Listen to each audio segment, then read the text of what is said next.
Bonjour, je suis Collé Soardo, créatrice de mode au Sénégal. J'ai créé ma marque en 83 au Sénégal. Mon premier défilé, je l'ai fait à Dakar.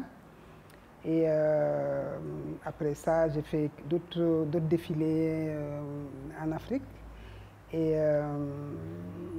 je suis créatrice depuis plus de 45 ans maintenant. Et je vais fêter les 40 ans de la marque Collé Soardo l'année prochaine, Inch'Allah. Le milieu de la mode, je pense que c'est vaste, hein, il y a beaucoup de choses. La mode est vaste déjà parce que la créativité, ce n'est pas seulement les vêtements. Moi, quand je suis arrivée, j'ai essayé de travailler avec les matières du Sénégal, c'est-à-dire de l'Afrique. J'ai essayé de travailler avec les pagnes tissées faits main déjà, pour faire travailler nos artisans. Et c'est ça qui m'a valu d'ailleurs toute cette autorité en Afrique et ailleurs. Parce que quand je suis venue, je n'ai pas voulu faire la même chose que tout le monde. Et j'ai essayé de travailler avec le pain tissé, avec nos artisans, qui est fait à la main, qui n'était pas facile à l'époque. Parce que les tissus étaient très riches, c'était pour faire des pagnes, ce n'était pas pour faire des vêtements. Moi maintenant, j'ai essayé de l'améliorer tellement que c'est comme du lin. Quand vous le touchez, vous pensez que c'est du lin ou c'est de la soie, ou chantoum de soie. Et ma recherche, c'était ça. Mon plaisir aussi, c'est ça, c'est d'apporter quelque chose pour l'Afrique.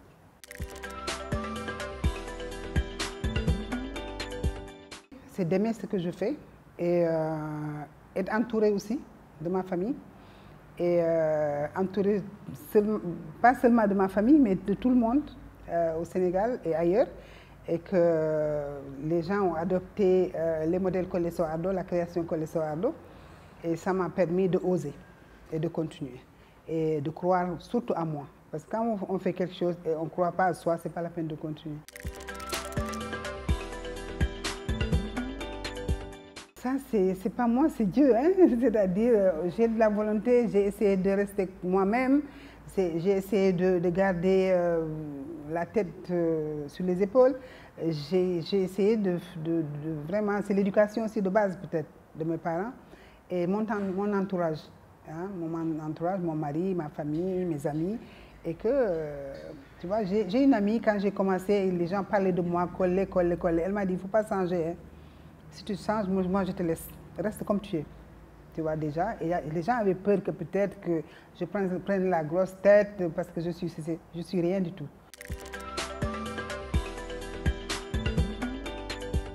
Siravision, c'était pour fêter les 30 ans, les 20 ans de la marque Collé Soardo. Au début, c'est comme ça. On a commencé comme ça. Et j'ai invité tous les créateurs africains de tous les pays qui ont participé à ça.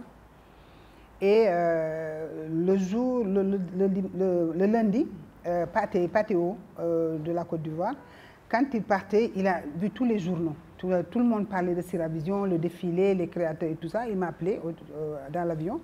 Il m'a dit, je ne sais pas qu'est-ce que tu vas faire, mais ça, tu n'as pas le droit de laisser tomber.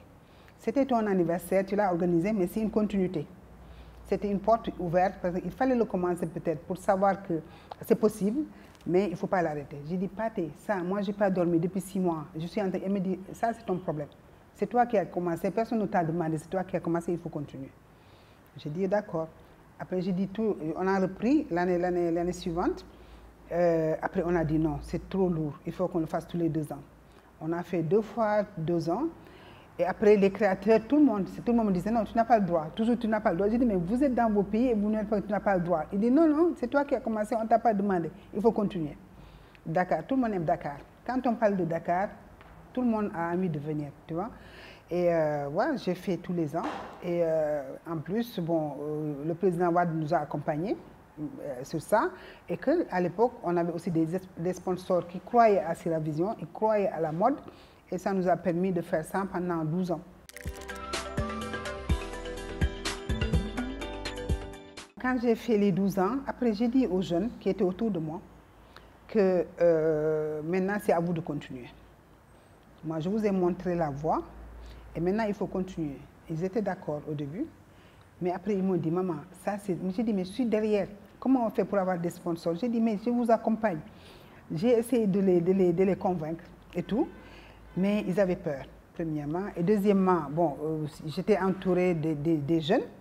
Il y a Oumou qui s'est mariée, qui est aux États-Unis.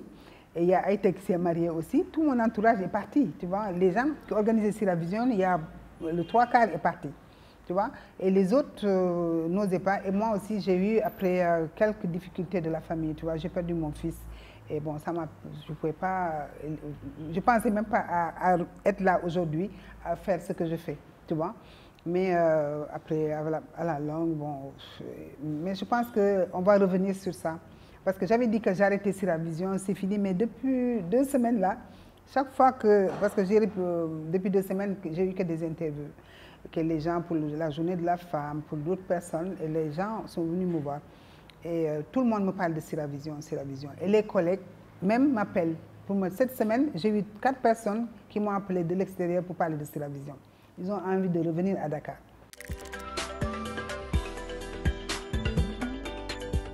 Ça m'a apporté, le nom peut-être, ça m'a apporté une fierté de faire partie des meilleurs du monde. Et ça m'a fait plaisir de vendre mon pays, le Sénégal. Parce que quand je vais quelque part, quand je fais un défilé, après, quand j'entends Kolesso Ardo du Sénégal, ça j'ai un boom, c'est-à-dire c'est ça qui me fait plaisir. Ce n'est pas le modèle que j'ai porté, j'ai présenté. Ce n'est pas le défilé que j'ai fait, mais le fait de représenter le Sénégal.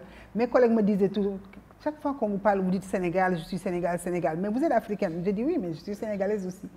Et ça, c'est une fierté de faire partie du Sénégal et de pouvoir vraiment représenter mon pays partout dans le monde. La famille est importante, la famille a été toujours là. Ma famille a été toujours là, mes enfants. Comme par exemple, Siravision, quand ça se passait, mes enfants étaient en Europe, mais ils venaient pendant Siravision. J'essayais de prendre des dates où ils pouvaient participer à Siravision. Ils m'aidaient dans tout. Ma famille, mes nièces, mes neveux, tout le monde venait de partout. Ils n'étaient pas à Dakar, mais chacun venait des États-Unis, d'Abidjan, du Mali, de Nouakchott, tout le monde venait, tu vois. Et que ça, c'est la famille.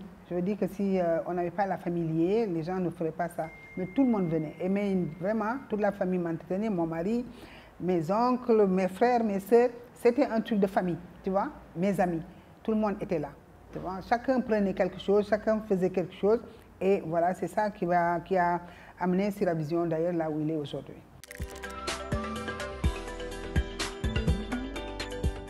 C'est dur, enfin c'est dur, c'est pas facile, c'est pas facile. Comme je vous ai dit tout à l'heure, il faut de la volonté et il faut une continuité et il faut croire à soi, tu vois. Et il faut aimer aussi ce qu'on fait. C'est ça qui m'a donné cette notoriété que vous dites. Il y a beaucoup de créativité au Sénégal. On a beaucoup de jeunes créateurs, beaucoup de talents aujourd'hui qui sont là. Mais la difficulté, c'est de pouvoir exporter déjà nos produits, premièrement. Deuxièmement, pouvoir produire nos produits aussi. Ça, c'est un problème. Parce que ce n'est pas seulement d'être styliste, d'être créateur, de pouvoir faire des vêtements, de faire ceci. Une fois qu'on fait des collections où on montre la créativité du Sénégal ou de l'Afrique ou du monde, et qu'on a envie de vendre maintenant nos produits. Et des quantités. On n'a pas envie de vendre 10 modèles, 20 modèles par mois, 50 modèles par mois. Ce n'est pas ça qui va faire vivre ici, ce n'est pas ça. Tu vois? Et on a envie de vendre des milliers de modèles. On a envie qu'on commande 500 modèles, 1000 modèles par mois. Tu vois, c'est ça qu'on a envie. Et ça, moi, je ne peux pas le faire. Personne ne peut le faire comme créateur ici au Sénégal. On a besoin des unités de confection indépendantes, qu'on puisse venir produire nos modèles au Sénégal et les vendre.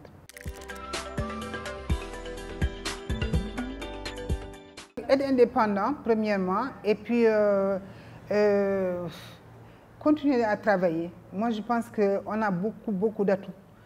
Entre Africains, on pouvait réussir tout ce qu'on voulait. On n'a pas besoin, nous créateurs, je dis souvent aux créateurs, On n'a pas besoin d'aller aux États-Unis, d'aller en France, d'aller en Italie, d'aller dans ces pays-là. Entre nous, Africains seulement, on peut vendre nos produits. Entre nous, Africains, on peut vendre tout. Parce que je dis toujours, l'Afrique est toujours vierge.